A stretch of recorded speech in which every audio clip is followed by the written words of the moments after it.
Okay, this video is talking about adding text boxes onto your slides.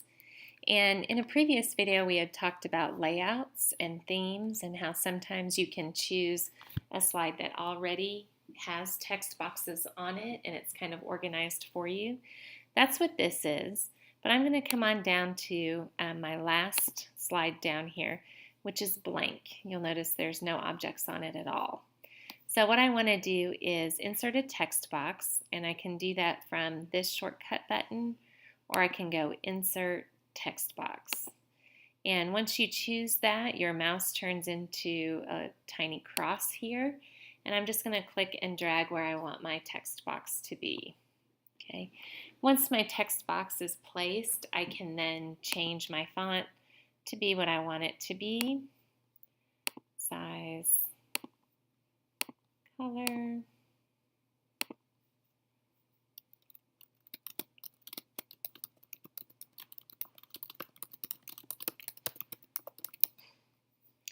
Okay, once you have that done in your text box, then some other things that you can do is you can center in your text box horizontally. You can center in it vertically.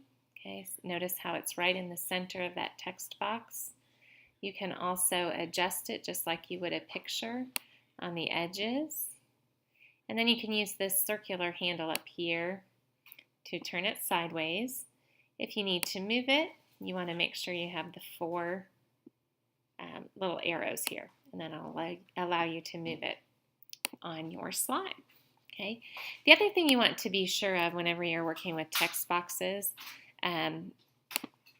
for example, let's say I'm using this slide and I'm going to put 100% in here. And then I decide that I'm going to put in a picture instead of having a text box here. If you're not going to use the text box, you really should get rid of it. You shouldn't put a picture inside of a text box. What that does is it just kind of complicates things when you are trying to animate or put things in order on your slides. That's going to make it difficult if you have an image on top of the text box. That is a common problem that I see students do. So please be aware that you should not put an image inside a text box. If you're not going to use the text box, just get rid of the text box.